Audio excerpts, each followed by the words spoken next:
The rain crashed against the weathered roof of the old barn, each drop like a tiny hammer striking the metal sheets that had protected generations of horses from the elements. Inside, Jackson Reed worked methodically, his calloused hands moving with practiced precision as he brushed the chestnut coat of his prized stallion Thunder. The animal's muscles twitched beneath his touch, responding to the comfort of familiar contact in contrast to the violent storm raging outside. "Just a little longer, buddy," Jackson whispered, his deep voice barely audible above the drumming of raindrops and occasional bursts of thunder. "This storm's not letting up anytime soon." At 45, Jackson's face carried the lines of a man who had spent his life outdoors, battling elements and enduring hardships that would have broken others.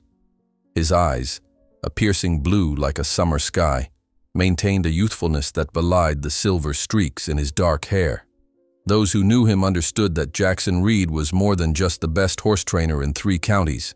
He was a man who had found his purpose after losing everything else. The small ranch he called home sat on the outskirts of Meadowbrook, a town that straddled the dividing line between modest rural communities and the sprawling estates of the ultra-wealthy who had discovered the area's picturesque landscape in recent years. Jackson belonged firmly to the former world, though his reputation for rehabilitating troubled horses had reluctantly pulled him into contact with the latter. Thunder nudged Jackson's shoulder, sensing his distraction. "Sorry, boy," he said with a half-smile. "Just thinking too much again." A sudden flash of lightning illuminated the barn, followed by a crack of thunder that seemed to shake the very foundation. Thunder whinnied nervously, and Jackson placed a steadying hand on the horse's neck. "It's all right," he soothed. "We've weathered worse than this." The words had barely left his lips when another sound cut through the storm's cacophony, the unmistakable screech of tires struggling for purchase on the muddy road leading to his property. Jackson frowned. No one should be driving in this weather, especially not on the treacherous dirt road that wound its way to his isolated ranch. He patted Thunder one last time before grabbing his weathered brown jacket from a hook on the wall. Pulling it over his flannel shirt, he moved toward the barn doors, peering through the crack between them.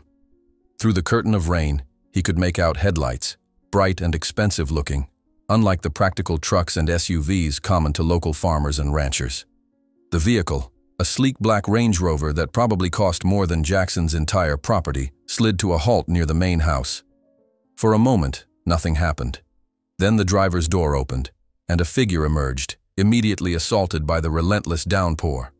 Jackson hesitated only briefly before pushing the barn doors wide and stepping out into the storm. The rain hit him hard, instantly soaking through his jacket and chilling his skin. He trudged forward, boots sinking into mud with each step, squinting against the water streaming down his face. As he approached, the figure turned toward him. A young woman, perhaps in her mid-20s, dressed in clothing entirely unsuitable for the weather. Her designer blouse clung to her slender frame, and her hair, which might have been elegantly styled hours earlier, now hung in wet strands around her face. "Are you Jackson Reed?" she called out, her voice fighting against the howl of the wind. He nodded, studying her more carefully. Despite her bedraggled appearance, her posture spoke of privilege and confidence. "You shouldn't be out in this storm," he replied, practical as always. "What brings you here?" "My father sent me," she answered, blinking rainwater from her eyes. "I'm Alexandra Harrington, James Harrington's daughter." The name hit Jackson like a physical blow. James Harrington owned Heartland Estates, the largest property in the county and a playground for the ultra-rich. The man himself had a reputation for ruthlessness in business and a single-minded dedication to expanding his empire, regardless of who got hurt in the process. "Mr. Reed, I need your help," Alexandra continued, apparently oblivious to the effect her father's name had on him. "It's about Midnight." Jackson's jaw tightened at the mention of the horse. Midnight was a magnificent black thoroughbred that Harrington had purchased for a small fortune 6 months ago. Jackson had heard rumors that the horse was proving difficult, dangerous even. Several trainers had already been hired and fired in rapid succession. "I can pay whatever you ask," she added when he remained silent. The rain continued to pound around them, and a gust of wind drove it sideways, stinging Jackson's face. "Let's get inside," he finally said, gesturing toward the house. "You're going to catch pneumonia out here." He led her to the modest two-story farmhouse that had been in his family for generations. Unlike many of the properties in the area, it had resisted renovation and modernization, maintaining its rustic charm through stubborn neglect rather than intentional design. Jackson was acutely aware of how it must appear to someone like Alexandra Harrington, whose family mansion featured regularly in architectural magazines. Once inside, he flicked on the lights, grateful that the power was still working despite the storm's fury. The living room was sparsely furnished but clean, with a worn leather sofa facing a stone fireplace where embers still glowed from earlier in the evening. "Wait here," he instructed, disappearing briefly before returning with 2 towels. He handed one to Alexandra and used the other to dry his own face and hair. "Thank you," she said, her voice softer now that they were out of the storm. She dabbed at her face, careful not to smudge what remained of her makeup, before wrapping the towel around her shoulders. Jackson studied her more carefully in the warm light of the living room. Alexandra Harrington was undeniably beautiful, with delicate features and striking green eyes that seemed to assess everything they landed on. Despite her soaked appearance, there was an elegance about her that spoke of private schools and privileged upbringings. "Now," he said, moving to stoke the fire back to life, "why don't you tell me what's really going on? Because I know your father wouldn't send you out in a storm like this, and I'm certainly not the first person he'd call for help with any horse." Alexandra's composed expression faltered slightly. "You're right," she admitted after a moment. "My father didn't send me. In fact, he's planning to have midnight put down tomorrow." Jackson's hand stilled on the poker. "Why?" "He says midnight's untrainable. Dangerous." Her voice wavered slightly. "But it's not true. He just hasn't been given a chance with the right person." "And you think I'm the right person?" Jackson asked, skepticism evident in his tone. "I know you are," Alexandra replied with unexpected conviction. "Everyone says you understand horses in a way no one else does, that you can reach them when others can't." He set the poker down and turned to face her fully. "Ms. Harrington—" "Please call me Alex," she interrupted. "Alex?" he conceded. "If your father has decided to put the horse down, what makes you think you can change his mind? From what I've heard, James Harrington isn't exactly open to others' opinions, even his daughter's." A flash of something, pain, perhaps, or resignation, crossed her face before she masked it with determination. "Because I'm not asking him to change his mind. I'm asking you to help me save midnight, tonight." Jackson stared at Alexandra as though she had suggested they fly to the moon. "You want to steal your father's horse?" he asked, his voice low and measured despite the absurdity of her proposition. "Not steal," Alex corrected quickly. "Rescue. There's a difference." "Not to the law there isn't," Jackson countered, running a hand through his damp hair. "What you're suggesting is theft, plain and simple. And if your father is as powerful as I know he is, he won't hesitate to press charges." Lightning flashed outside, briefly illuminating the determination in Alex's eyes. "I have a place already set up, a small property about 3 hours north that my father doesn't know about. I've been preparing for weeks, but I need someone who can handle midnight safely." She took a step forward. "I need you, Mr. Reed." Jackson turned away, moving to the kitchen where he filled a kettle and set it on the stove. The simple domestic action gave him time to think, to process the unexpected turn his evening had taken. "Why risk all this for a horse?" he finally asked, genuinely curious. Alex followed him, leaning against the doorframe as she watched him work. "Midnight was my mother's last gift to me before she died," she said quietly. "She loved horses as much as I do. My father bought him to appease me after her funeral, but he never understood what midnight represents." The mention of her mother softened something in Jackson's expression. Loss was something he understood all too well. "I'm sorry about your mother," he said, "but that doesn't change the fact that what you're proposing is illegal." "Is it illegal to save a life?" Alex challenged. "Because that's what this is. My father doesn't care about midnight. He just sees a defective investment. He's already replaced him with another thoroughbred that's more manageable. The kettle began to whistle, and Jackson busied himself making 2 cups of tea. He handed one to Alex without asking if she wanted it. "Tell me about Midnight. What makes him so difficult that your father is ready to put him down?" Alex accepted the tea gratefully, cradling the mug between her cold hands. "He's spirited, yes, and he doesn't trust easily. But the main issue is that he won't let my father or any of his friends ride him. He's thrown everyone who's tried." "Everyone except you," Jackson guessed. A small smile touched her lips. "He's thrown me twice, but the third time he let me stay. We've been building trust since then, but my father refuses to see it. He says I'm being sentimental and that Midnight is a liability." Jackson sipped his tea thoughtfully. Horses are perceptive animals. They sense fear, aggression, insincerity. If Midnight is rejecting riders, there's usually a reason. "Exactly." Alex's eyes lit up with vindication. "That's what I've been trying to tell everyone, but no one listens. They just want to drug him into submission or force him to comply through harsher methods." "And you think I won't use those methods?" "I've done my research, Mr. Reed. You have a reputation for patience, for working with a horse's nature rather than against it." She set her mug down. "Which is why you're my last hope." The sincerity in her voice gave him pause. Jackson had built his life around understanding horses, around the belief that kindness and patience yielded better results than force and dominance.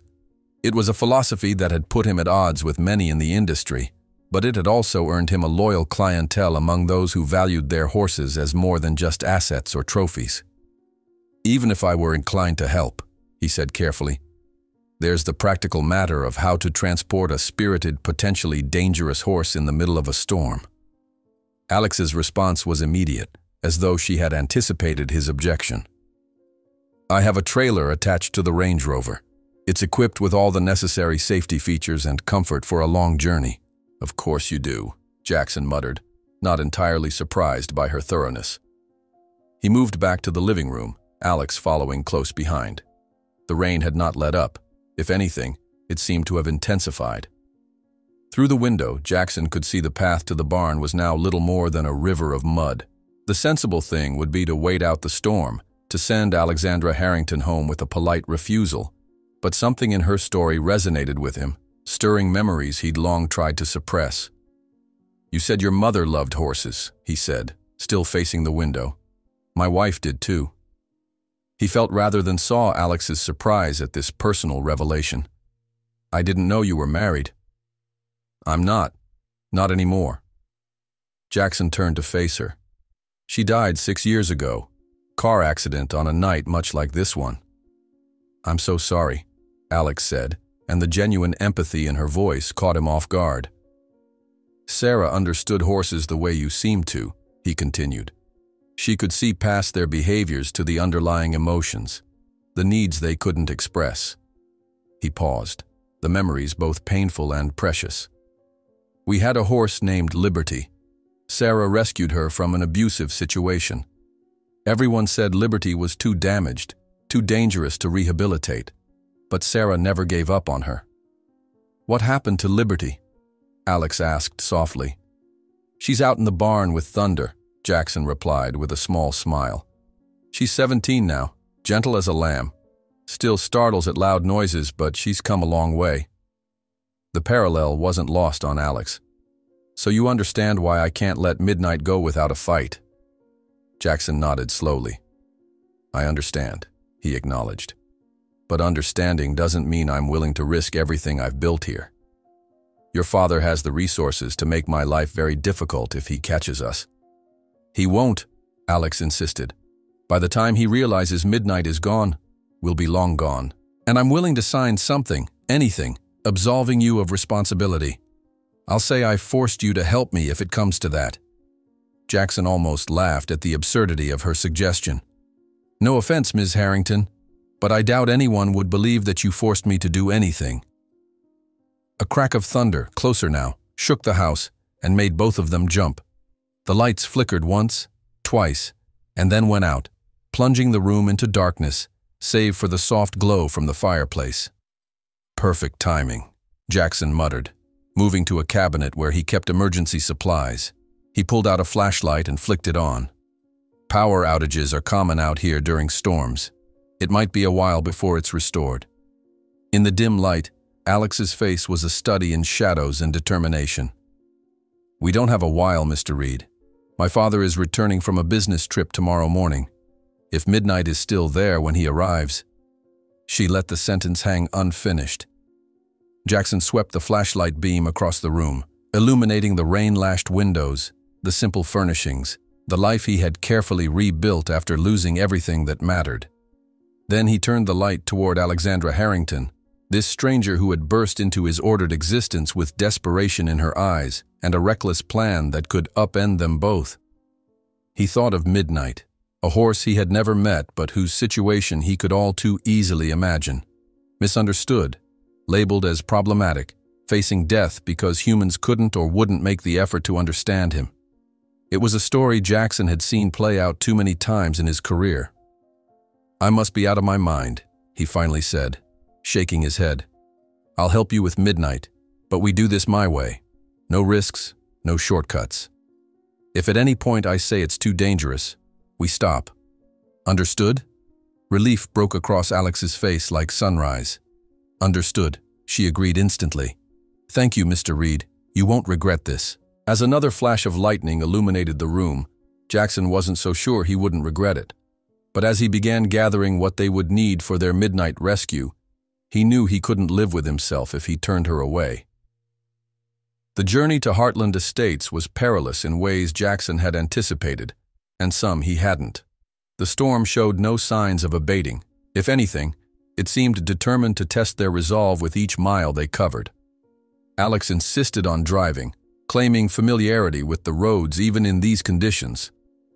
Jackson sat tensely in the passenger seat, his duffel bag of essential equipment at his feet, watchful of the treacherous path ahead. "You're sure the security guards won't be a problem?" he asked for what might have been the third time, raising his voice over the hammering rain and the steady rhythm of windshield wipers fighting a losing battle against the deluge. "The main house has security, but the stables are only monitored by cameras," Alex replied, her knuckles white around the steering wheel as she navigated a particularly slippery curve. "And I know the blind spots. Dad's head of security, Mr. Vance, showed me once when I complained about privacy. He probably regrets that now." "And the stable hands?" "Most live off the property. Martin, the night watchman, is the only one who stays overnight, and his quarters are at the far end of the stables." A small, mischievous smile played at her lips. "Besides, Martin owes me. I caught him sleeping on the job last month and didn't report him." Jackson nodded, though he wasn't entirely reassured. In his experience, plans this hastily assembled rarely went smoothly. "Tell me more about Midnight," he prompted, partly out of professional interest and partly to distract himself from the treacherous conditions. "How old is he? What's his breeding?" "He's 4, Alex replied, a softness entering her voice. "Thoroughbred, with some Arabian influence a few generations back. My mother found him at an auction when he was just a yearling. Said he had the most intelligent eyes she'd ever seen in a young horse." "And what's his behavior like, specifically, beyond just throwing riders?" Alex considered this as she turned onto a narrower road, the Range Rover's headlights cutting weakly through sheets of rain. "He's nervous around men, especially those who approach him directly or make sudden movements. He'll rear, sometimes charge if he feels cornered. But once you earn his trust, he's..." She paused, searching for the right word. "He's loyal, protective even." Jackson processed this information, already forming theories about the horse's past and the potential approaches he might need to take. "Sounds like he might have been mishandled as a colt, possibly abused." "That's what I think too," Alex agreed. "Mom suspected as much when she bought him. She always had a soft spot for the broken ones." "They're not broken," Jackson corrected automatically. "Just misunderstood." Alex glanced at him, a genuine smile breaking through her tense expression. That's exactly what she used to say. They lapsed into silence as the vehicle began to climb a long, winding driveway that seemed to go on forever. Finally, through the rain-streaked windows, Jackson caught glimpses of what could only be described as a modern castle, Heartland Estates, illuminated despite the late hour, imposing even in the storm's obscurity. "We won't go near the main house," Alex explained, veering off onto a less-maintained side road that circled around the property. "The stables are about half a mile from there, with their own access road." The stables turned out to be a facility that would put most professional equestrian centers to shame. Even through the rain, Jackson could make out the elegant architecture, the sprawling complex that housed what must be dozens of horses worth millions collectively. Alex parked the Range Rover behind a small grove of trees, out of sight from the main building. "We'll need to approach on foot from here," she said, already pulling on a waterproof jacket she'd retrieved from the back seat. "The trailer might attract attention if we drive it right up." Jackson nodded, donning his own rain gear and grabbing his bag. "Lead the way." They trudged through mud and rain, keeping to the shadows as Alex had promised. Several times they had to stop and flatten themselves against walls as security vehicles patrolled the grounds, their headlights sweeping the landscape. Finally, they reached a side entrance to the stables, where Alex punched a code into an electronic lock with practiced ease. The interior was blissfully dry, dimly lit by soft nightlights that ran along the corridor. The smell of hay, horses, and expensive leather tack filled Jackson's nostrils, familiar and comforting despite the circumstances. The quiet was punctuated only by occasional soft nickering from the stalls they passed. "Midnight is in the isolation section," Alex whispered, gesturing toward the far end of the complex. "Dad moved him there after the last incident, away from his prized show horses." As they approached the isolation area, a distinctive sound reached them. Heavy hooves striking wood, an agitated snort that spoke of a horse in distress or anger. Alex quickened her pace, and Jackson followed, his senses already attuned to the animal they had come to rescue. Midnight lived up to his name, a magnificent black stallion with a single white star on his forehead, currently pacing his spacious stall with restless energy.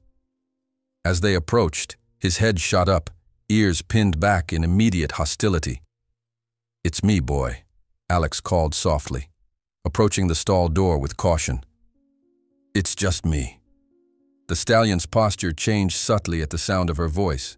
His ears flicked forward briefly before returning to their defensive position, especially as his gaze landed on Jackson.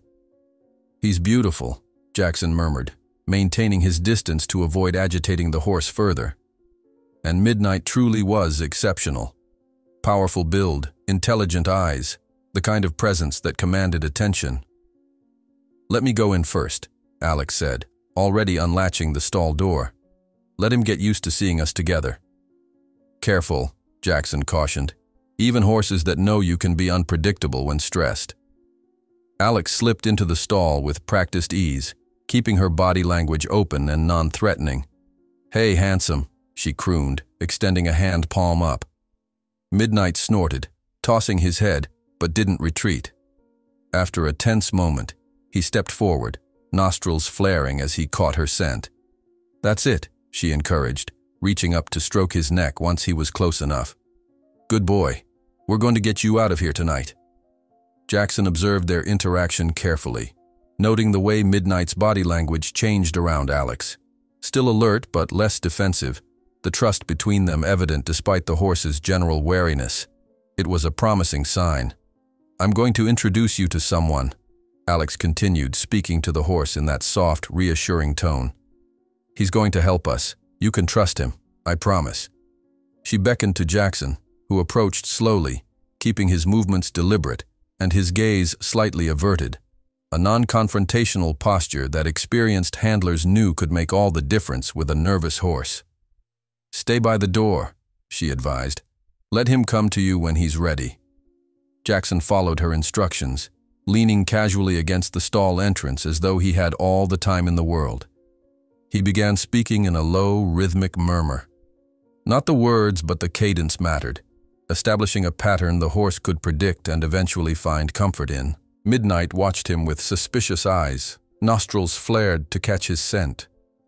Several times he backed away, only for Alex's gentle touches to reassure him. "He's not usually this calm with strangers," she observed with a note of surprise. "Especially men." "We're not exactly strangers anymore," Jackson replied softly, noticing how the stallion's ears tracked his voice. "We're having a conversation, aren't we, Midnight?" As if in response, the horse took a tentative step toward Jackson, then another. Alex released her hold on his halter, allowing him to make the choice freely. Jackson remained completely still, breathing evenly, projecting calm and patience. Finally, Midnight extended his neck, his muzzle inches from Jackson's outstretched hand. His breath was warm, curious as he sniffed the newcomer. "That's it," Jackson encouraged quietly. "Take your time." The moment was broken by the distinct sound of a door opening somewhere in the main stable area, followed by footsteps. Midnight immediately tensed, backing away with a nervous snort. Alex's eyes widened in alarm. "Someone's coming," she whispered. "We need to move now." With practiced efficiency born from years of handling nervous horses, Jackson reached into his bag and pulled out a halter and lead rope. "Is there another way out?" he asked in a hushed tone, already moving back toward Midnight with slow, deliberate steps. "Service entrance at the end of this corridor," Alex replied, her voice tight with tension. "But we'll have to pass whoever's coming."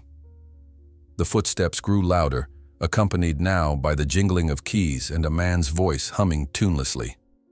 "That's Martin," Alex whispered, recognition clear in her tone. "Maybe I can distract him while you get Midnight ready."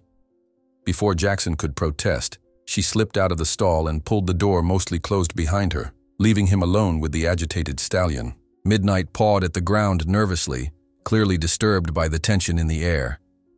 Jackson kept his movements slow and fluid as he approached. "It's all right," he murmured in that same rhythmic cadence that had begun to establish trust. "We're going to get you somewhere safe, but I need you to work with me now." Outside the stall, he could hear Alex's voice, deliberately bright and casual. "Martin, you startled me. I couldn't sleep and thought I'd check on Midnight." "Miss Harrington?" The night watchman's voice registered surprise. "Didn't expect to see you here this late, especially in this weather." Jackson tuned out their conversation, focusing entirely on the task at hand. Midnight's ears flicked back and forth, his dark eyes tracking Jackson's every move. When Jackson raised the halter, the stallion jerked his head away.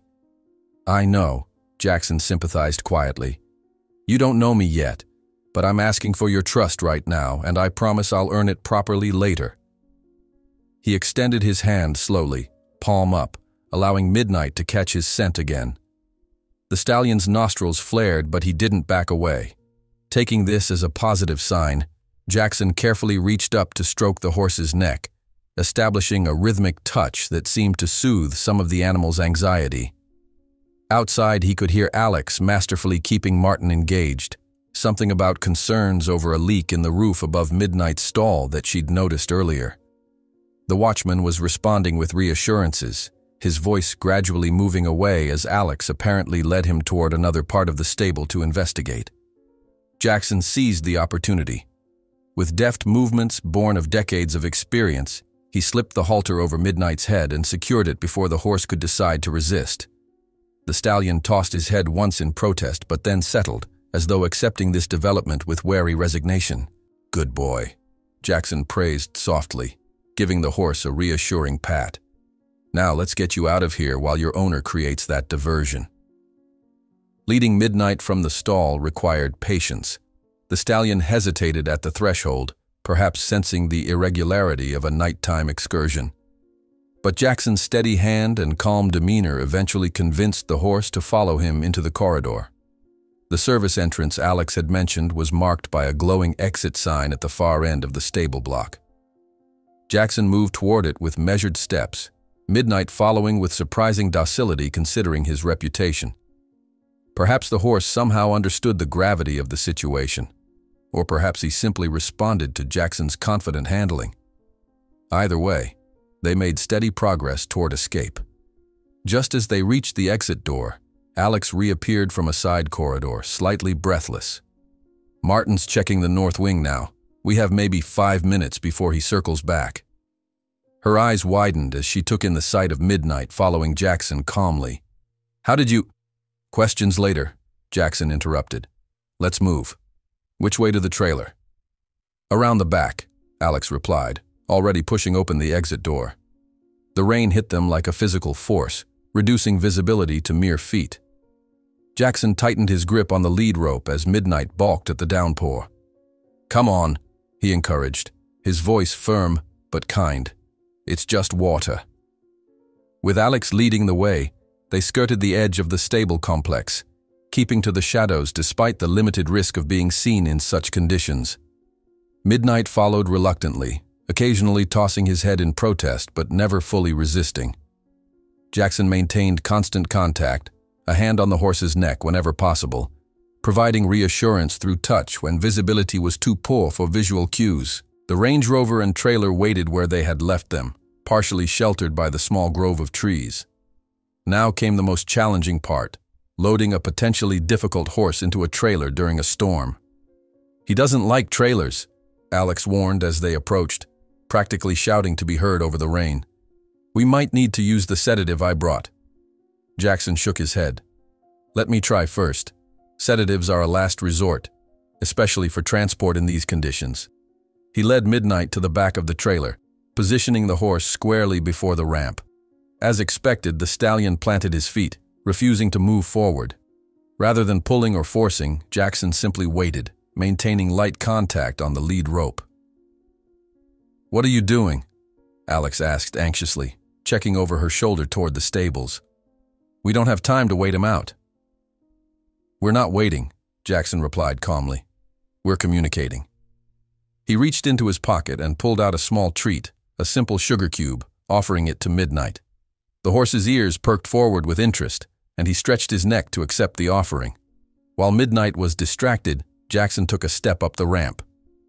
The stallion noticed and tensed again, but Jackson simply stood there, projecting patience and expectation. After what felt like an eternity, but was likely less than a minute, Midnight took a tentative step forward, then another. "That's it," Jackson encouraged, offering another treat as a reward. "One more step." To Alex's evident amazement, Midnight followed Jackson up the ramp and into the trailer with only minimal hesitation. Once inside, Jackson efficiently secured the stallion, making sure the ties were safe but not restricting, before patting the horse's neck in approval. "Let's go," he said to Alex, as he closed and secured the trailer door. "Before Martin realizes we've taken more than Midnight." Alex's questioning look prompted him to explain as they climbed into the Range Rover. His blanket, his feed bucket, things he's familiar with that might help him settle in the new place. "I grabbed them while you were talking to Martin." A small smile curved Alex's lips as she started the engine. "Smart. Just experienced," Jackson replied modestly. "Now let's get out of here before your little roof leak story falls apart." They pulled away from Heartland Estates without incident, the storm providing perfect cover for their escape. The wipers struggled against the relentless downpour as Alex navigated the winding driveway back to the main road. "We did it," she breathed, disbelief and elation mingling in her voice once they were safely on the highway. "I can't believe we actually did it." Jackson wasn't sharing her enthusiasm just yet. "We've got him out, but we're a long way from did it," he cautioned. "We've still got a 3-hour drive in dangerous conditions with a horse that could panic at any moment. And once your father discovers Midnight is missing, every law enforcement agency in the state will be looking for us." Alex's grip tightened on the steering wheel. "He won't report it," she said with certainty. "It would be too embarrassing, admitting his prize thoroughbred was stolen. He'll try to handle it privately first." "Which might be worse," Jackson pointed out.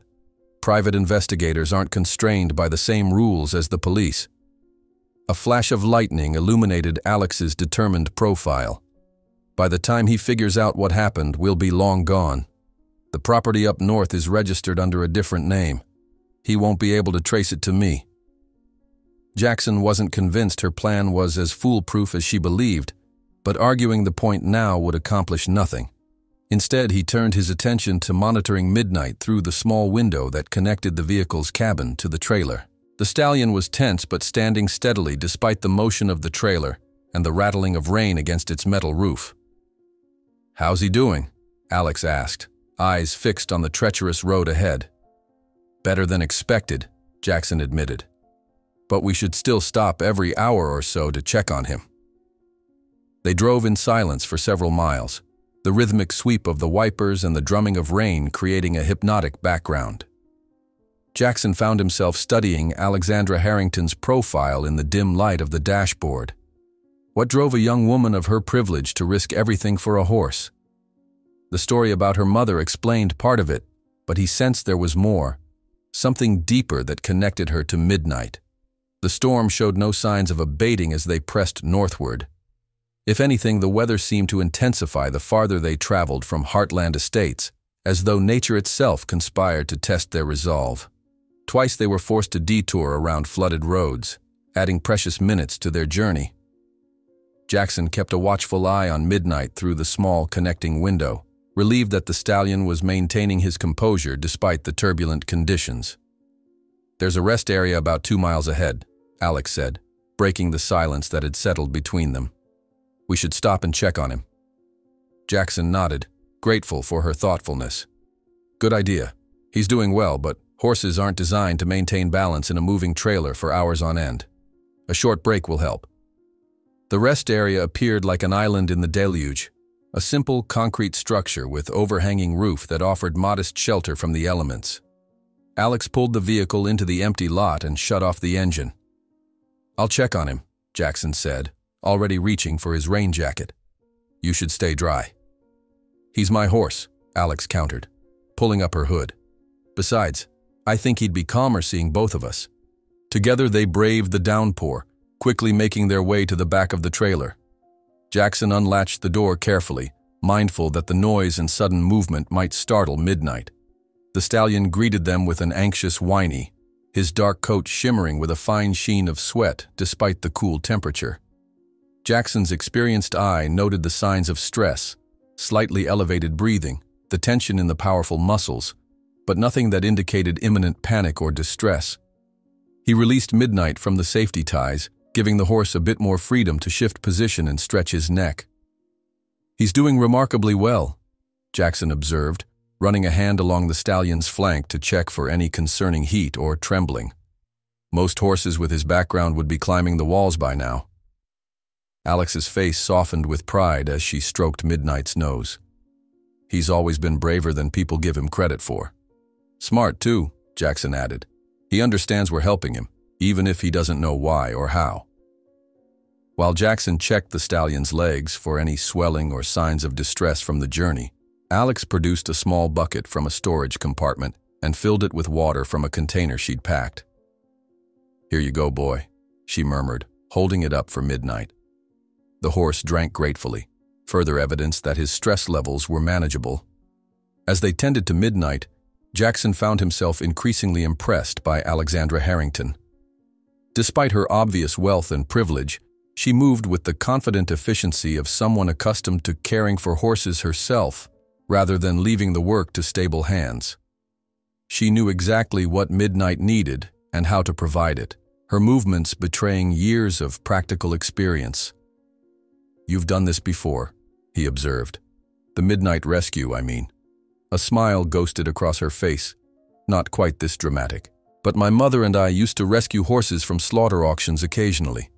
Dad always saw it as an expensive hobby, but he tolerated it because it made Mom happy." Her expression clouded slightly. After she died, he made it clear that the horse charity project, as he called it, was over. And yet here you are, risking everything for one more rescue. "Midnight's different," she said simply. "He was special to my mother, and now he's special to me."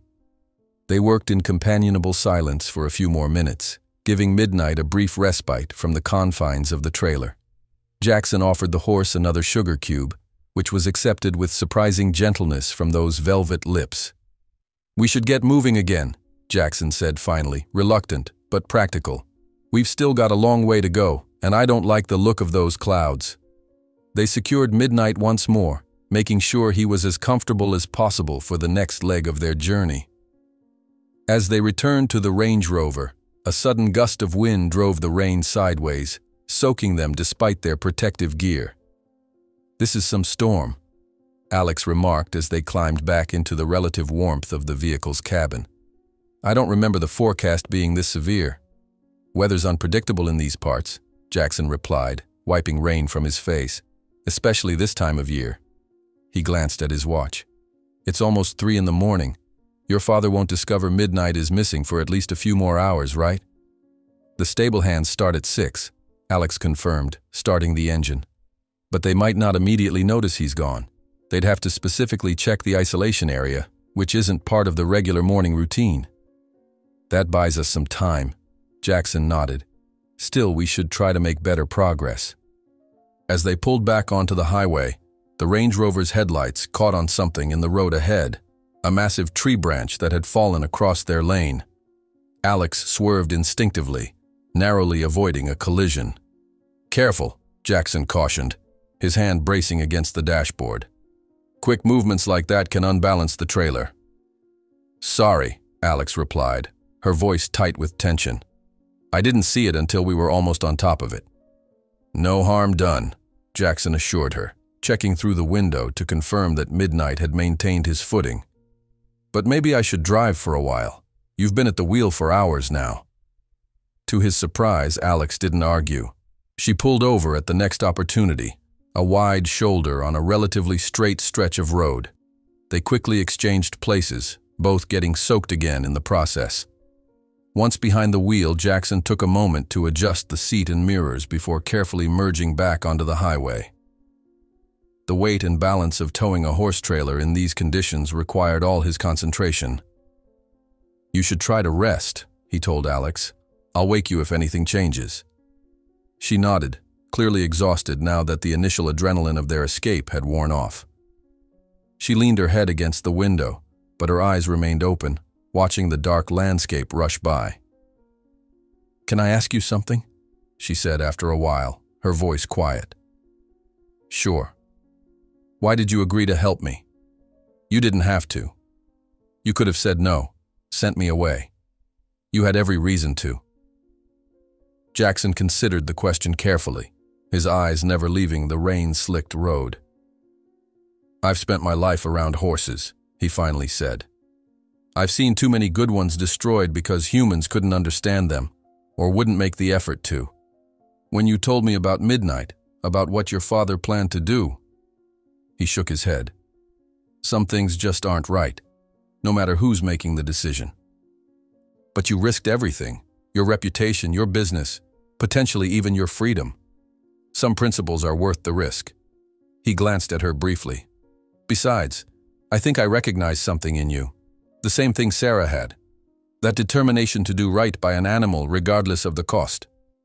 Alex was quiet for a long moment, absorbing this. "Thank you," she finally said. "Not just for helping me, but for understanding why I had to do this." The miles continued to roll beneath their wheels, the storm a constant companion as they journeyed northward. Eventually, Alex drifted into sleep, her breathing deep and even despite the occasional jostling of the vehicle. Jackson drove with methodical focus, his mind constantly tracking their situation, the behavior of the trailer, the road conditions, the status of their precious cargo. Every so often he would check on Midnight through the window, relieved each time to find the stallion standing steadily. The darkness began to soften almost imperceptibly, hinting at the dawn that would soon break. Still, the rain continued unrelenting, turning the world into a gray watercolor painting, shapes and shadows bleeding into one another through the distortion of water-streaked windows. They were making good time despite the weather, following the route Alex had programmed into the vehicle's navigation system. According to the display, they were now less than an hour from their destination, a small private property that would become Midnight's sanctuary and their hideout while they determined their next steps. Jackson allowed himself a moment of cautious optimism. They had successfully rescued Midnight from Heartland Estates, the horse was handling the journey well, and they would soon reach relative safety. Perhaps Alex's reckless plan would succeed after all. A sudden flash of headlights in his rearview mirror caught his attention. A vehicle was approaching rapidly from behind, closing the distance between them with alarming speed.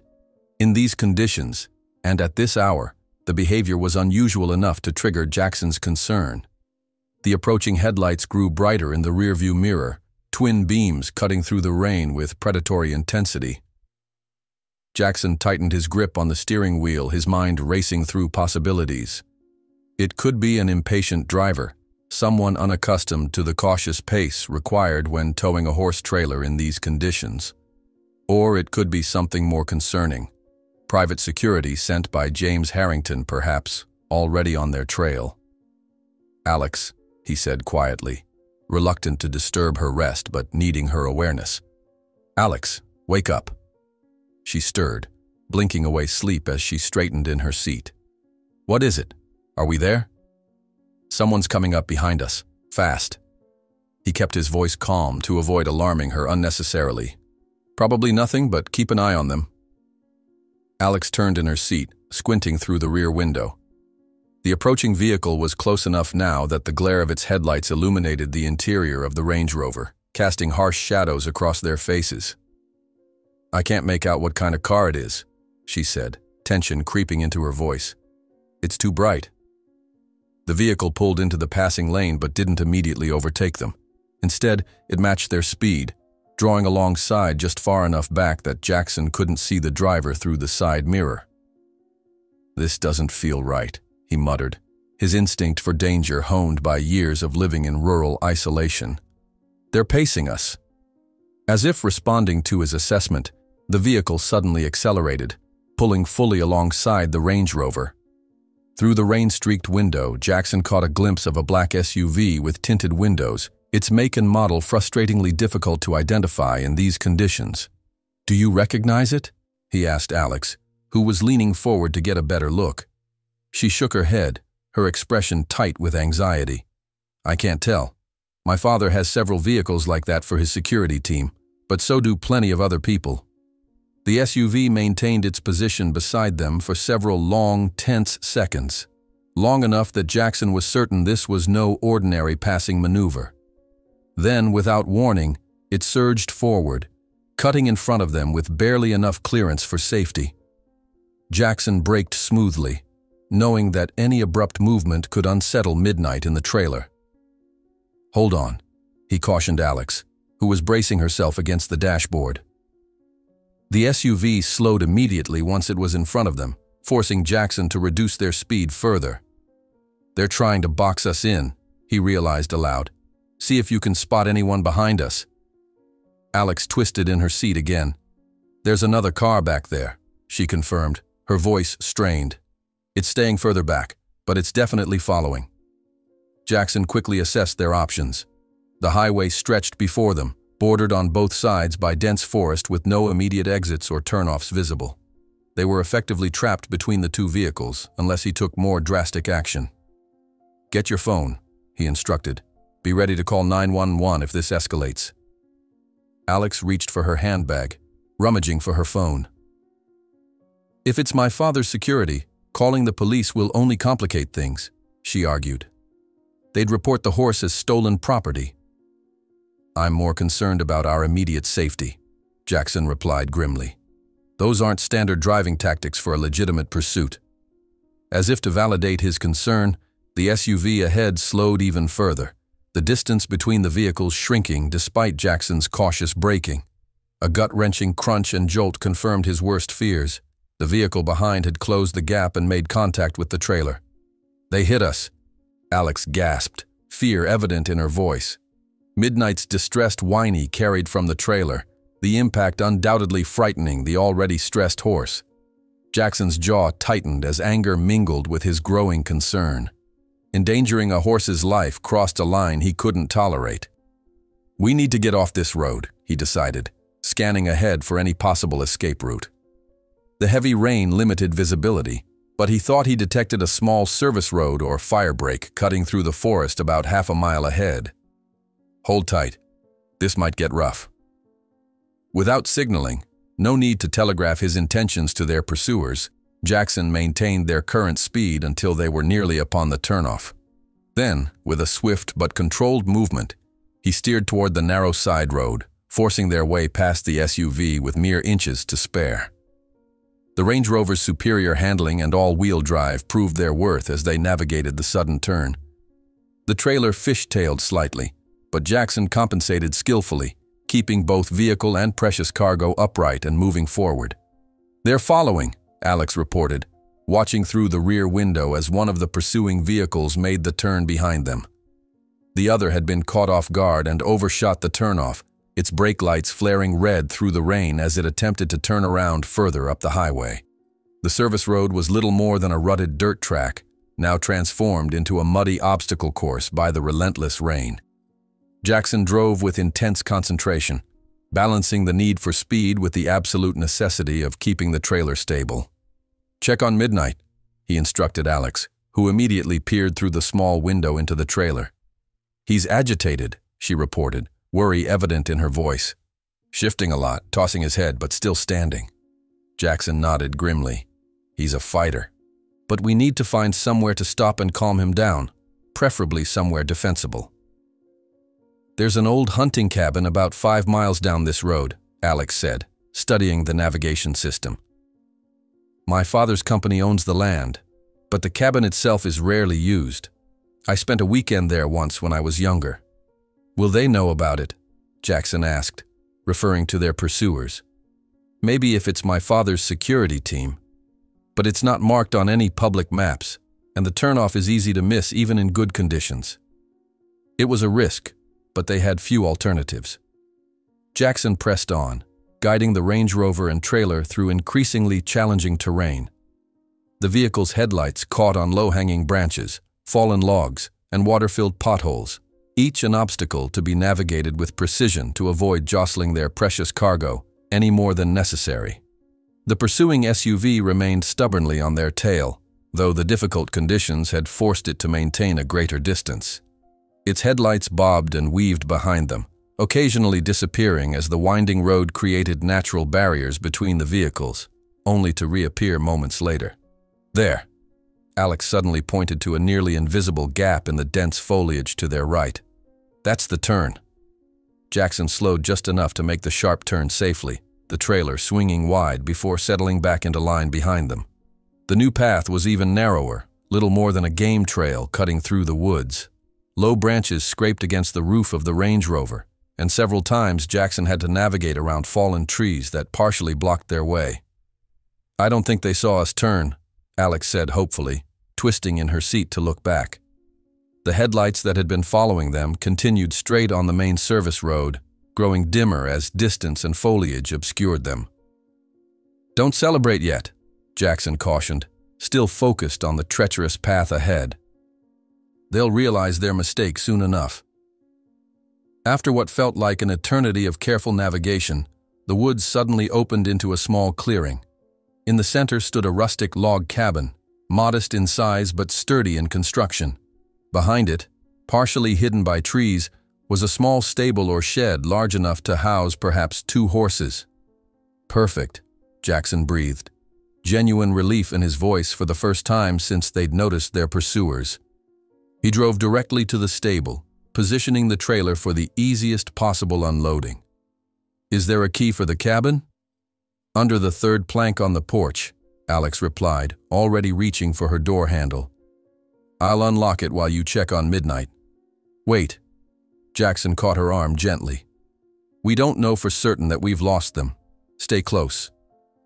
Together they exited the vehicle, the rain still falling steadily, though with less ferocity than earlier. While Alex hurried to open the cabin, Jackson moved to the trailer, speaking softly before opening the door to avoid startling Midnight further. The stallion was visibly stressed, his coat dark with sweat and his eyes wide. But he remained standing, a testament to his resilience and the quality of Jackson's secure but comfortable ties.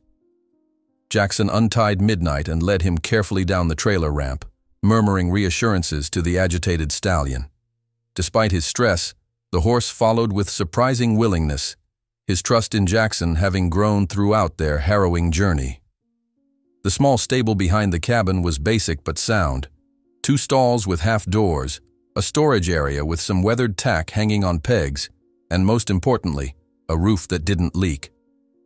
Relief washed over Jackson as he led Midnight inside, noting the pile of hay in the corner that appeared relatively fresh, an unexpected blessing. "Someone's been maintaining this place," he called to Alex, who was returning from the cabin. She nodded, rainwater streaming from her jacket. "My mother used to come here occasionally. I think one of the local caretakers still checks on it every few weeks out of respect for her memory. My father wouldn't have bothered." Jackson removed Midnight's halter and stepped back, allowing the stallion to explore his new surroundings. The horse moved cautiously, sniffing at the walls and floor before approaching the hay. His willingness to eat was another good sign. Stress often suppressed a horse's appetite. "He'll be okay here for a bit," Jackson said, watching the stallion with a professional eye. "Let's get our things inside and figure out our next move." They retrieved their bags from the Range Rover and moved the vehicle around to the side of the cabin, partially concealing it behind a stand of evergreens. The less visible they were from the service road, the better their chances of remaining undetected if their pursuers doubled back to search for them. The cabin's interior was rustic but comfortable, a main room with a stone fireplace, simple wooden furniture, and a kitchenette along one wall. A narrow hallway led to what Jackson presumed were bedrooms. The air smelled faintly of pine and wood smoke, surprisingly free of the mustiness one might expect in a seldom-used structure. "There's a generator out back," Alex explained, moving to light a kerosene lamp on the table. "But I'm hesitant to start it. The noise might give us away if they're still searching the area." "Good thinking," Jackson agreed, setting his bag down and removing his wet jacket. "The lamp is enough for now." As they settled in, the adrenaline that had sustained them began to ebb, leaving behind bone-deep exhaustion.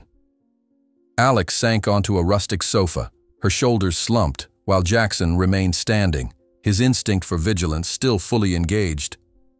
"I need to check on Midnight again in a bit," he said, moving to the window to scan the clearing. "Make sure he's truly settled after that chase." Alex nodded, running a hand through her damp hair. "Do you think they were my father's security?" "Hard to say," Jackson admitted. "The tactics seemed aggressive even for private security. Most professionals wouldn't risk causing an accident with a horse trailer. Too much liability. Unless they had explicit instructions to recover Midnight at any cost," Alex said grimly. "My father isn't known for his subtlety when he wants something." Jackson turned from the window to study her. In the gentle glow of the kerosene lamp, with her designer clothes soaked and her carefully styled hair in disarray, Alexandra Harrington looked simultaneously more vulnerable and more genuine than she had when she first appeared at his door. "You're afraid of him," he observed quietly, "not just concerned about Midnight." Alex's eyes met his, a flash of defiance quickly giving way to weary honesty. "My father doesn't tolerate defiance. I've crossed a line tonight that he won't forgive easily." "Will he hurt you?" Jackson's question was direct, his concern evident. She looked away. "Not physically. That would leave marks, create witnesses. His methods are more sophisticated. Financial control, social isolation, leveraging his influence to close doors I might try to walk through." Her hands twisted together in her lap. "He doesn't need violence to make people suffer." The matter-of-fact way she described her father's potential retribution spoke volumes about their relationship and the environment she had grown up in. Jackson felt a surge of protectiveness that went beyond their temporary alliance. "Well, he doesn't know where we are right now," he said, trying to sound reassuring. "And Midnight is safe. That's what matters at the moment." Alex managed a small smile. "Thank you. For everything. I know this isn't what you signed up for when I showed up at your door. I make it a policy never to sign up for high-speed chases through rainstorms," Jackson replied with a hint of wry humor. "But here we are." The moment of lightness was short-lived as a sound from outside caught Jackson's attention, the distant but distinctive rumble of an engine. He moved swiftly back to the window, extinguishing the lamp with a quick breath. "Someone's coming," he whispered, peering through the rain-streaked glass. "Can't tell if it's the same vehicle, but they're on the service road."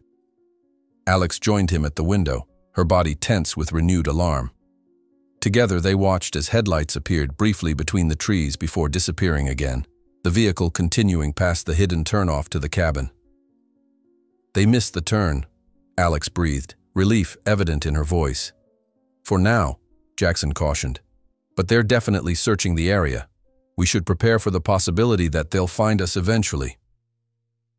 They spent the next hour in a state of hypervigilance, periodically checking the windows while keeping all lights extinguished. Jackson made a brief trip to the stable to ensure Midnight was coping with the new environment. The stallion had calmed considerably, his coat dry now and his posture more relaxed as he munched on hay. "You're quite the survivor, aren't you?" Jackson murmured, stroking the horse's powerful neck. "Not many horses would keep their composure through what you've been through tonight." Midnight nudged Jackson's shoulder with his muzzle, a gesture that might have been gratitude or simply a request for more attention. Either way, it reinforced Jackson's determination to ensure this remarkable animal would have the future he deserved.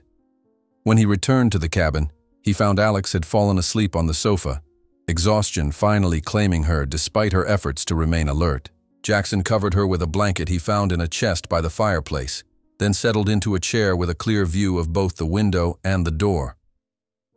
The rain continued its steady drumming on the roof, a natural white noise that made it difficult to distinguish potential threats from the ordinary sounds of the forest.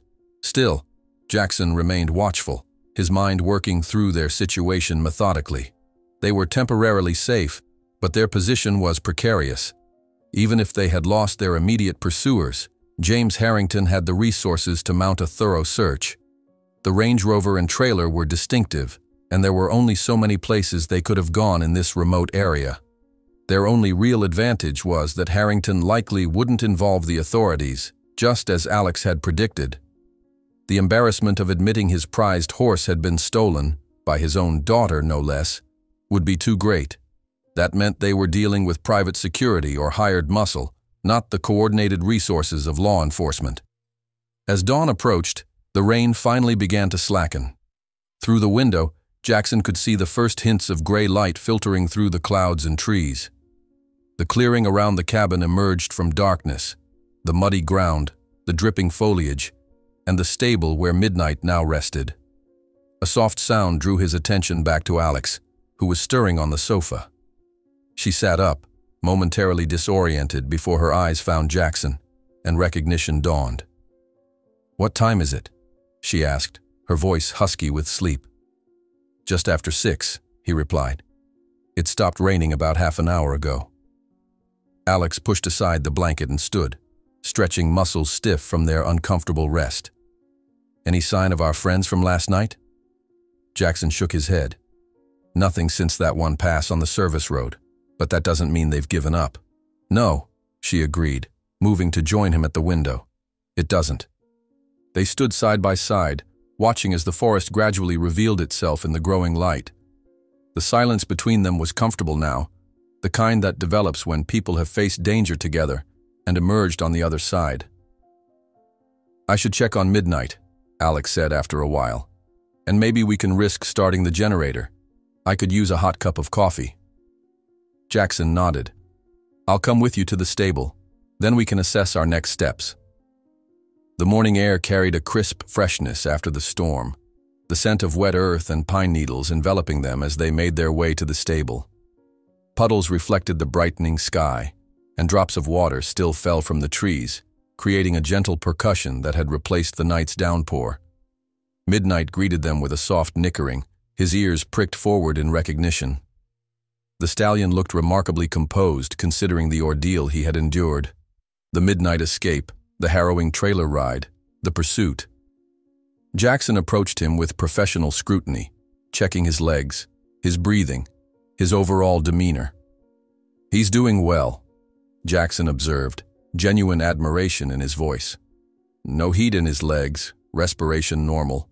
He's resilient. I'll give him that." Alex smiled, a flash of pride lighting her weary features as she stroked Midnight's forehead. "Mom always said he had an old soul, wise beyond his years." Jackson moved to the small storage area, taking inventory of what was available, There was enough hay to last a few days, some basic grooming supplies, and a couple of water buckets that could be filled from the rain barrel outside. It wasn't ideal, but it would suffice for now. We should give him some exercise once we're sure the area is secure, Jackson suggested.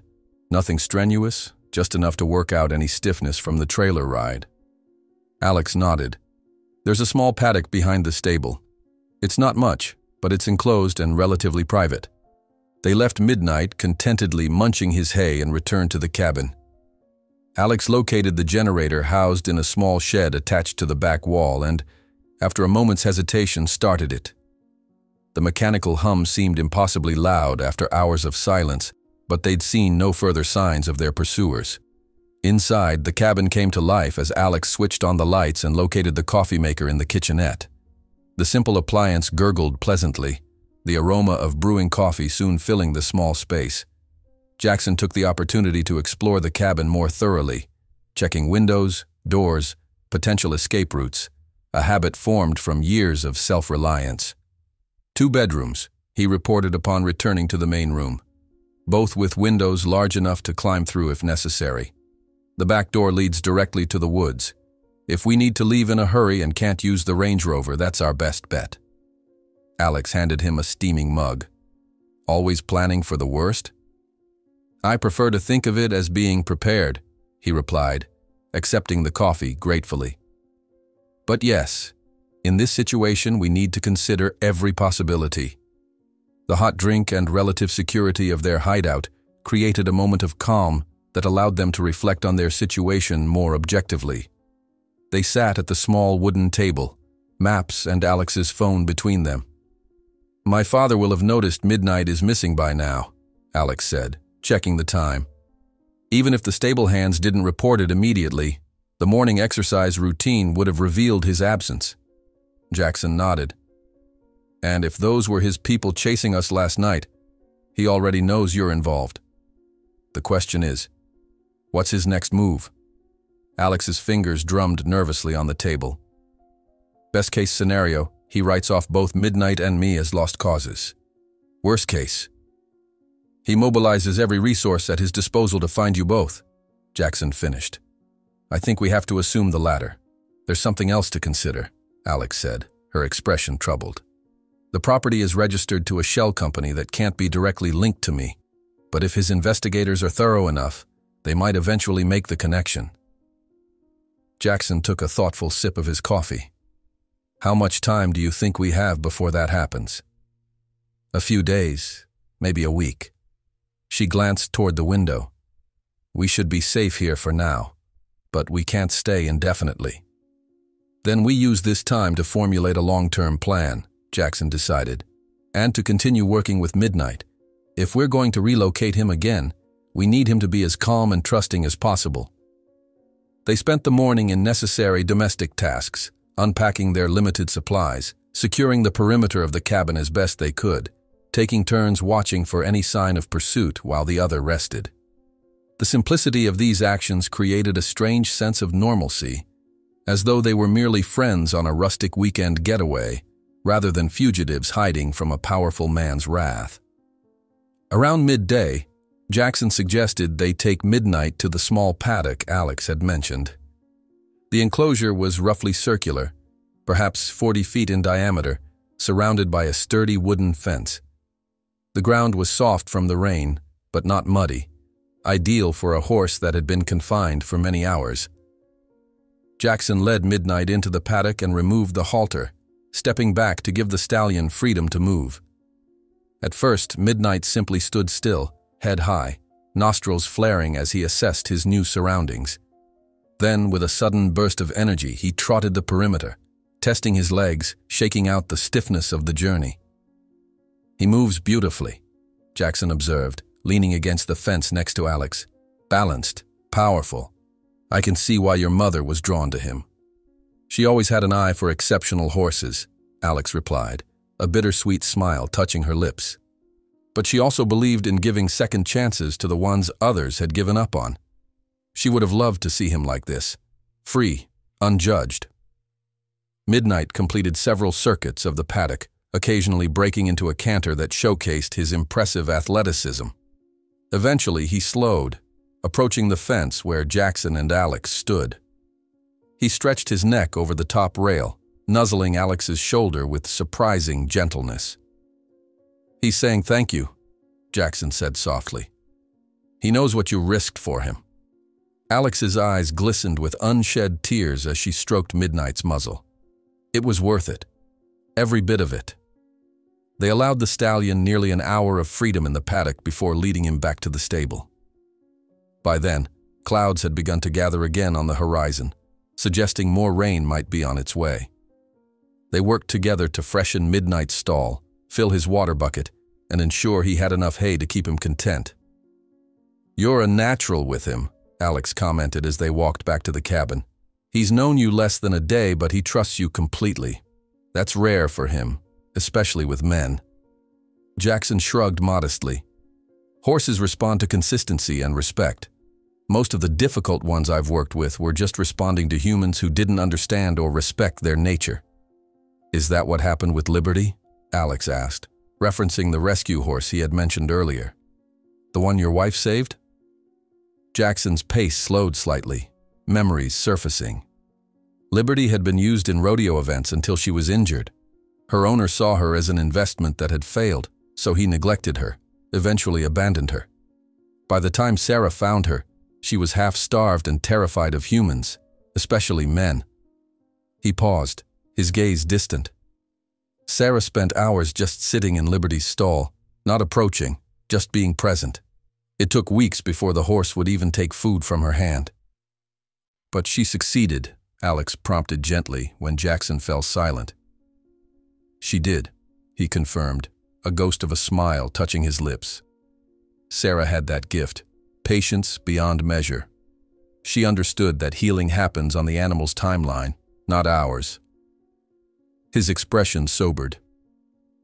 "After she died, Liberty became my connection to her. Continuing what Sarah started felt like keeping part of her alive." The personal revelation hung in the air between them, creating a new layer of understanding. Alex said nothing but briefly touched Jackson's arm, a gesture of acknowledgement and empathy that required no words. As they reached the cabin, a sound froze them both in place, the unmistakable crunch of tires on the gravel of the service road. Exchange a quick glance of alarm, they hurried inside, Jackson immediately dousing all lights, while Alex moved to the window that offered the best view of the approach. "Car coming," she whispered, tension radiating from her rigid posture. "Black SUV. I can't see if it's the same one from last night." Jackson joined her at the window, carefully positioning himself to see without being seen. The vehicle had stopped at the barely visible turnoff to the cabin, its driver apparently considering whether to investigate. Jackson's hand closed around Alex's arm, guiding her away from the window with gentle urgency. "Get your things," he whispered. "Just essentials. We may need to leave quickly." She nodded, moving with silent efficiency to gather her phone, jacket, and the small backpack she'd brought from the Range Rover. Jackson did the same, his mind already calculating their options. The cabin's back door would lead them directly into the forest, but they couldn't leave Midnight behind, and moving a horse through dense woodland without a trail would be nearly impossible. "What about Midnight?" Alex voiced his concern, her eyes wide with worry. "We'll see what they do first," Jackson replied, his tone steady despite the gravity of their situation. "If they're just scouting the area, they might pass by. If they approach the cabin—" He let the sentence hang unfinished. Through the window, they watched as the black SUV idled at the turnoff, its engine a predatory growl in the quiet afternoon. After what seemed an eternity, the vehicle began to move again, not toward the cabin, but continuing along the service road. "They're leaving," Alex breathed, her shoulders slumping with relief. "Or circling around," Jackson cautioned, still vigilant. "There could be other access points to this property that we don't know about." They remained frozen in place, listening intently for any sound that might indicate the SUV had found another approach. Minutes ticked by with excruciating slowness, but the forest remained silent save for the occasional call of a bird and the drip of rainwater from the trees. "I think they're really gone," Alex finally said, "For now at least." Jackson nodded, though the tension didn't leave his body. This is just the beginning. They'll be methodically searching every possible location. It's only a matter of time before they return with more manpower. Then we need a better plan than just hiding, Alex acknowledged, sinking into a chair at the table. Running only works for so long. Jackson paced the small confines of the cabin, his mind working through their limited options. "Your father," he said finally, turning to face her. "What does he really want here? Is it midnight specifically, or is it the principle of the thing, punishing disobedience?" Alex's expression clouded. "Both, probably. Midnight represents a significant investment even for him, but more than that." She hesitated, the words seeming to catch in her throat. "I've never directly defied him like this before. He won't let it stand." "What if we could address both concerns?" Jackson suggested, an idea beginning to form. "Give him financial compensation for the horse while also providing a way for him to save face?" "You mean buy midnight from him?" Alex shook her head skeptically. "He'd never sell to me, not after this. And I doubt either of us has the kind of money he'd demand out of spite." "Not buy," Jackson clarified. "Negotiate. Offer something he values more than the horse or even his pride." Alex looked at him with dawning understanding. "You're suggesting I go back and make a deal with him?" "Not alone," Jackson was quick to add. "But yes, eventually. Running forever isn't sustainable for you or for Midnight." She stood and moved to the window, staring out at the forest as though the answers might be written among the trees. What could I possibly offer him that would outweigh what he sees as betrayal? That's what we need to figure out. Jackson joined her at the window, his presence steady beside her. Everyone has a price or a priority, even James Harrington. As they stood there, the silence between them took on a different quality. No longer the tense stillness of prey hiding from predators, but something more contemplative, almost intimate. They were no longer merely accomplices in a reckless rescue mission. They had become partners in a struggle that transcended Midnight's fate, touching on deeper questions of freedom, courage, and what one was willing to sacrifice for principles. "He's obsessed with his legacy," Alex said finally, her voice quiet but firm. "The Harrington name, the empire he's built. Everything has to reflect well on that legacy."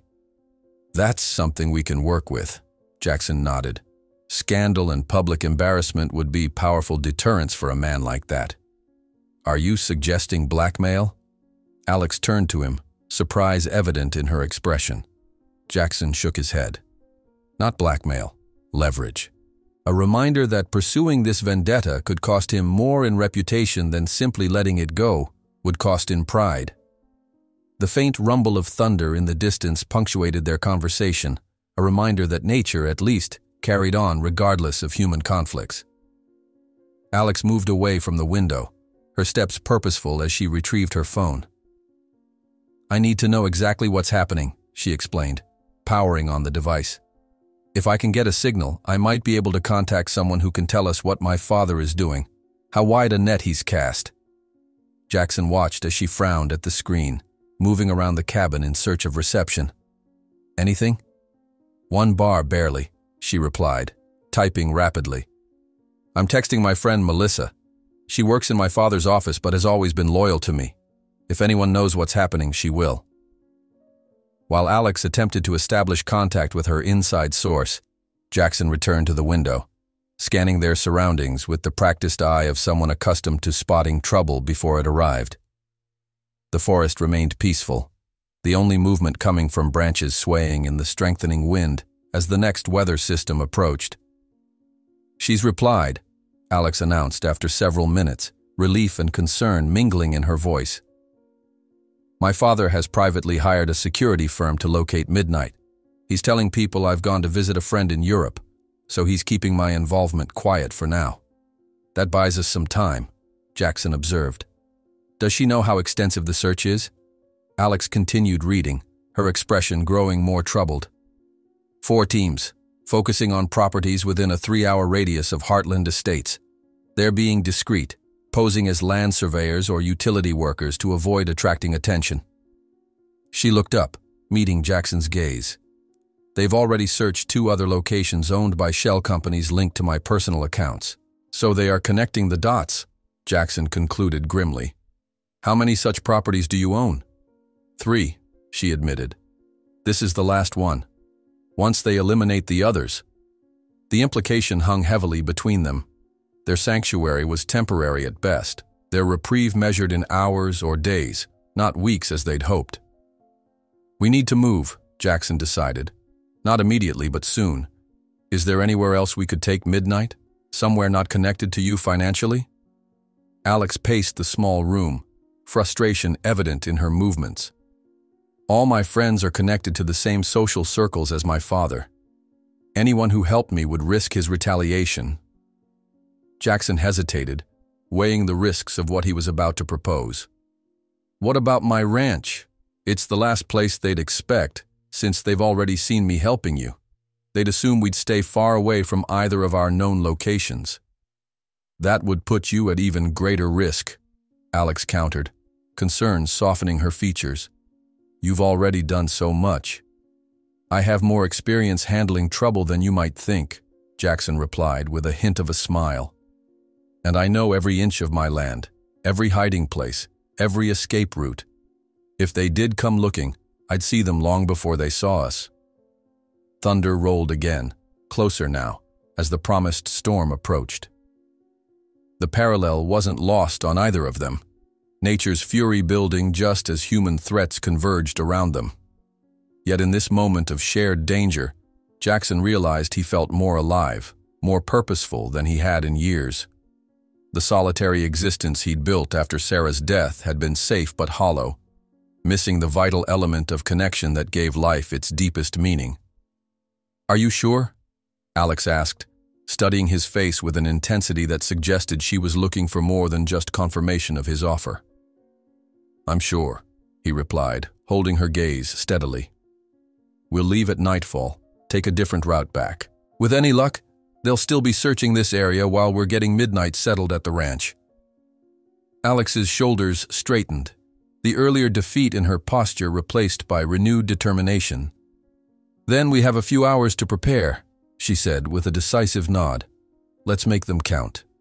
The journey back to Jackson's ranch was a tense, circuitous affair conducted under the cover of darkness and another brewing storm. They had waited until nightfall, loading Midnight into the trailer with remarkable ease given the stallion's growing trust in both of them. Jackson had chosen a route that avoided main roads, instead navigating a complex network of fire roads, service tracks, and occasionally private driveways he knew would be unmonitored at night. By the time they arrived at the ranch, the first heavy drops of rain were beginning to fall, nature once again providing cover for their clandestine movement. Thunder rumbled ominously as Jackson guided the trailer directly into his barn, closing the large doors behind them before turning on a single lamp that cast long shadows across the weathered wooden interior. Welcome to your temporary home, he told Midnight as he led the stallion down the ramp. It's not as fancy as what you're used to, but it's safe. Alex followed, carrying their few belongings, her exhaustion evident in the slump of her shoulders. The past 48 hours had drained her in ways she hadn't thought possible, yet there was a quiet satisfaction in her eyes as she watched Midnight investigate his new surroundings. He likes it here, she observed, leaning against a stall door. He seems calmer somehow. Jackson nodded, noting the relaxed posture of the stallion's ears, the gentle curiosity with which he explored the barn. Horses are sensitive to energy. My place might be rustic, but it's peaceful.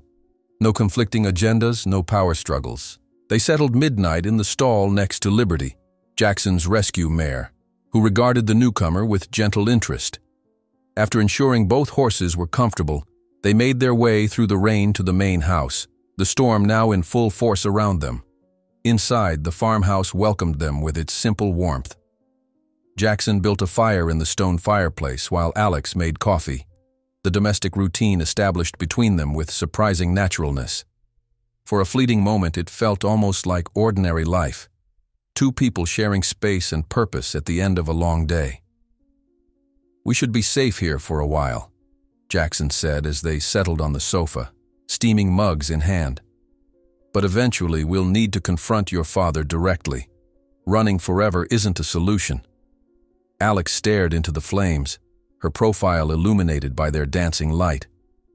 "I've been thinking about what you said, about finding his pressure point. I believe I know what it might be. I'm listening." "My father is in negotiations for a major merger with Westland Industries," she explained. "It would be the crowning achievement of his career, cementing the Harrington legacy for generations. But the Westlands are notoriously conservative about personal scandal. If they thought the merger might bring negative publicity..." Jackson nodded slowly. "So we let him know that pursuing you and Midnight could jeopardize the deal. That's substantial leverage." "Exactly." Alex turned to face him fully. "I have evidence of some of his more questionable business practices. Nothing illegal, but certainly not the kind of thing the Westlands would approve of. I've never considered using it before, but now..." "It's a card you can play," Jackson finished. "Not as blackmail, but as a deterrent." Their strategy session continued late into the night, the storm raging outside while they forged a plan that might finally resolve the conflict. By morning, they had agreed on a course of action that would begin with a carefully worded message to James Harrington, opening a channel for negotiation. Over the next 3 days, a strange peace settled over the ranch. While they waited for a response from Harrington, Jackson worked daily with Midnight, continuing the trust-building process and gradually introducing more complex training. Alex assisted, her natural affinity with horses complementing Jackson's professional expertise. "He's transforming before our eyes," Alex remarked on the third afternoon, watching Midnight trot smoothly around the paddock. "I've never seen him so responsive, so willing. He understands now that humans can be partners, not just controllers," Jackson explained, a hint of pride in his voice. "That's the foundation of all good training, mutual respect." As they stood side by side at the fence, their shoulders occasionally brushing, Jackson found himself contemplating how much his own life had transformed in less than a week. The solitary existence he had built as a shield against further loss had been upended by Alex's arrival, creating space for connections he had convinced himself he no longer needed. On the morning of the 4th day, Alex's phone rang, her father finally responding to their overture. She answered with a steady voice, listening more than speaking, her expression giving nothing away as she agreed to a meeting that afternoon at a neutral location, a small private airfield approximately halfway between Heartland Estates and Jackson's ranch. "He's coming alone," she reported after ending the call. "Or at least, that's what he claims." "Do you believe him?"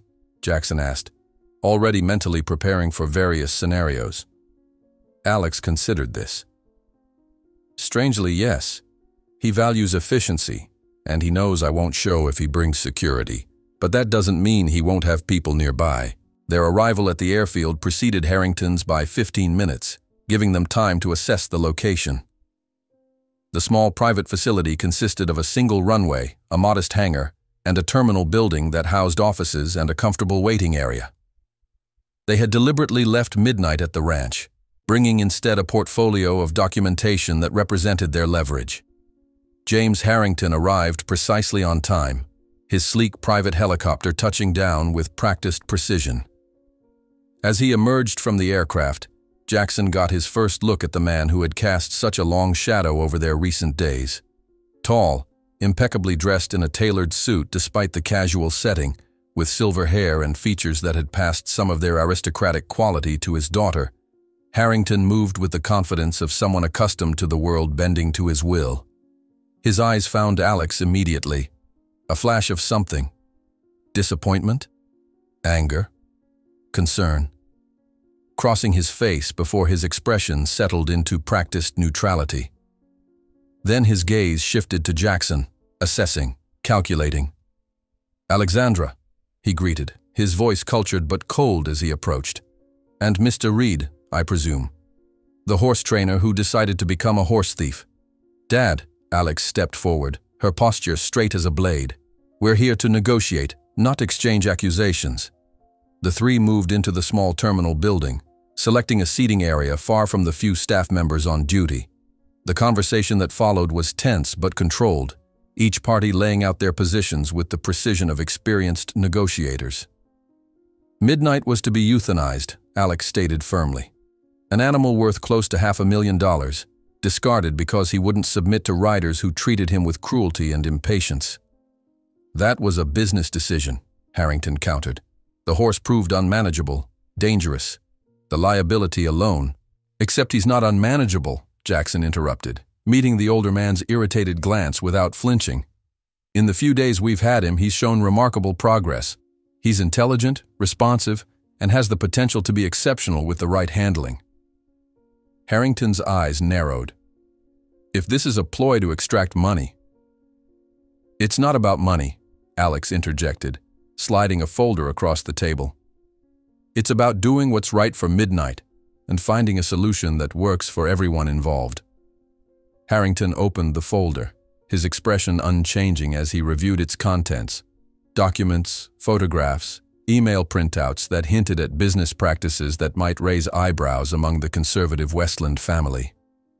So this is blackmail, he said softly, a dangerous edge entering his voice. This is a reminder, Alex corrected, that pursuing this vendetta could cost you something you value far more than one horse. She leaned forward. I'm offering you a clean resolution, Dad. Midnight's ownership transfers to me legally. You receive fair market compensation for your investment. The public story is that you generously gifted him to me as a memorial to Mom. Everyone saves face. And if I refuse? Then we disappear again, she replied simply. And these documents find their way to Charles Westland before your meeting next week. The silence that followed was electric with tension. Jackson watched Harrington's face, witnessing the internal calculation happening behind those cold eyes. What happened next stunned them both. James Harrington began to laugh, a genuine, unrestrained sound that seemed to physically transform him. You are so much like your mother, he said when the laughter subsided, genuine warmth replacing the earlier coldness in his voice. She was the only person who ever stood up to me like this, who saw past the power and the money to what really mattered. He closed the folder and pushed it back toward Alex. You've outmaneuvered me, Alexandra, and in doing so, you've finally shown me that you're ready. Ready, Alex repeated, confusion evident in her tone. Harrington nodded, a smile softening his austere features.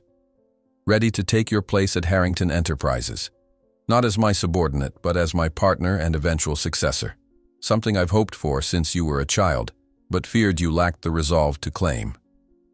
As Jackson watched in stunned silence, understanding dawned on Alex's face. This had never been about Midnight at all. It had been a test, cruel and manipulative perhaps, but a test nonetheless, to see if Alexandra Harrington possessed the strength of will to challenge her father and win. The merger with Westland is already secured, Harrington continued, his expression now almost proud. And Midnight was never scheduled for euthanasia. I merely wanted to see what you would do when faced with something that mattered enough to fight for. In that moment, the true shape of James Harrington's character revealed itself, not the one-dimensional villain they had imagined, but something far more complex. A man who had orchestrated an elaborate scenario to force his daughter to discover her own power, her own voice. And as Alex processed this revelation, her face shifting through shock, anger, and finally a reluctant understanding, Jackson realized he was witnessing the culmination of a family dynamic far more intricate than he had imagined, one where love expressed itself through challenge and respect was earned through opposition.